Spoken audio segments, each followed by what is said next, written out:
Hey, I thought it was generous that he gave me those 3, man, because I thought Nick was gonna be like, "He doesn't beat me in any shot." What's up guys and welcome. You are watching Fazi Fitness. So let's start this video with the update of Persian Wolf, Hadi Choopan, who is back to training at his full strength for this upcoming off-season. And knowing Hadi Choopan, this type of brutal training, that will continue all the way up to the Olympia this year. Because the kind of hardcore mentality that Hadi Choopan has, that term deload, that might not even exist in his dictionary. And no wonder his former coach, Hani Rambot, claimed that he had to stop Hadi at the end of the contest prep, not to overburden himself, to avoid the risk of any injury. Although we did saw Hadi Choopan pushing to his extreme limits for this past Miss Olympia's prep, all the way till the end. He was pushing extremely heavy weights, even during the peak week. I mean, the machine was loaded up to a point where there wasn't any place for any more players. And that is the insane strength of Hadi Choopan. Now, it is gonna be one hell of an off-season for Hadi, because he definitely believes that the judges did not reward the best guy on the stage. Now, this statement is true in a sense that Samson Daa wasn't the most ripped guy on the stage. He wasn't the most conditioned guy. But overall, Samson had the best package going into this year. Now, Hadi of course was the most conditioned guy, but Samson Daa had a combination of everything. Now, Hadi will try to duplicate that Arnold Ohio look, because that was the ultimate version of him, and Samson himself admitted that he had no idea what the results of this past Miss Olympia could have been if Hadi showed up, like the way he did for the Arnold Ohio last year. Now, the biggest mistake that Hadi should not commit is to try to get any bigger, because when he's on, his muscularity can match up against anyone, including the current Miss Olympia, Samson Daa, and he just cannot afford to get any block here with the kind of frame that he has. So speaking about the reigning Miss Olympia, next up we have an update from Samson Daa at 7 weeks out from this upcoming Arnold.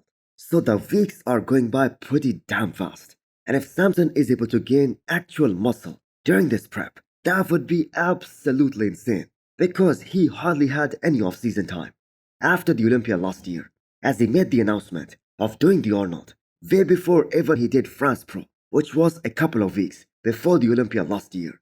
So the plan for Samson Daa was already laid out, and Samson is once again ready to shock the entire bodybuilding world by showing up with an even better package at this upcoming Arnold. And the man wants to live up to his reputation. Now he is looking so round, so 3D for 7 weeks out. Not to mention his conditioning is also way too good for this far out of the show. Now, winning the Olympia made Samson realize how deep he has to dig to get into that kind of conditioning that the judges want to see on him.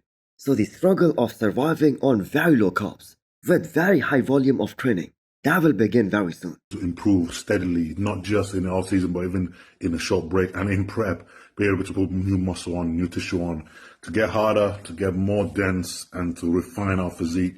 It's something that we've just been able to do over and over again. So it's working, and we're refining that system with every prep. We're making it more efficient with every prep. But Samson also knows that Derek is gonna come back better than his 2024 look. So he is determined to beat his Olympia version at all costs, which I must say is gonna be hard, because that was his all-time best. And once again, Samson has this opportunity to prove people wrong, that he should have sat out of this year's Arnold and should have just focused on defending his Olympia title. It's just extreme, and Mel's just figured out how to diet me hard, hard and fast through the prep, and it's something that this year is happening as well. In this prep, it's just getting that conditioning in quickly and then making that skin thin out even more and more as the weeks go in. Next up, we have an off-season physique update from Brett Wilkin. So Brett also gave himself a much-needed rest and recovery time after winning Legion Sports last year and also earning his Olympia spot for this year. And now that the off-season training is in full swing, he's pushing some serious weights in the gym. And for Brett to have a very impactful Olympia debut this year, he does need more size, because even if you look at this recent update, he isn't the widest guy on the stage. Shoulder to shoulder, he doesn't take up a lot of space on the stage.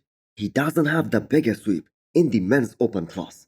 So he lacks that jaw-dropping wow factor and V-taper that a guy like Martin has. So Brett plans on putting 5 to 7 pounds of solid muscle during this off-season. Now we do not know whether that's possible or not, especially at that level, because that is a lot of muscle, and that is gonna make one hell of a difference in his overall look if he's successful in doing that. Because the thing is, we do not have to worry about his conditioning. He's probably one of the most shredded and one of the most consistent guy in the men's open class in terms of bringing top-notch conditioning. And this year, he's working with a guy like Stefan, so he might even bring the best condition of his life with a coach like Stefan this time. Now Brett is aiming to crack top 10 at his Olympia debut, but he's gonna have to beat some really good names in order to accomplish that. Next up is the physique update of Hunter Labrada, who isn't just another pro in the bodybuilding ranks. The man has got some snowboarding skills as well, which is kind of a dangerous adventure for almost a 300 pounds bodybuilder. In fact, majority of us would agree that it's a risk to get involved in that sort of an adventure. But Hunter did pretty well, and the man is also enjoying his life to its fullest. Now in terms of his Olympia placing, which was 6th, he kind of underperformed, because his one expectations was getting back into that top 5, and him and his coach Ben Chow, they actually did a damn good job at bringing him at his all-time best, especially at the prejudging, because that initial look, that was pretty damn good. That was undoubtedly the best Hunter we ever saw on the stage. But unfortunately, he just wasn't able to hold on to that look until the end of the prejudging, and he kind of faded as the show went on. But that also opened the door for Hunter that if he's able to nail his condition 100%, he is gonna be a very dangerous bodybuilder in that first Olympia call-out, on the basis of the size that he carries, and the density that he has, and the kind of thickness that he has built over the years. Just compare Hunter's 24 Olympia physique versus the one that he brought to his first ever Miss Olympia. That's like an amateur looking physique compared to his current physique. So the man is gonna be more focused than ever for this year's Miss Olympia. No shit talking. I rock his world in the side shots. I rock his world. This was probably the most engaging moment on the latest episode of The Mutant and the Mouth.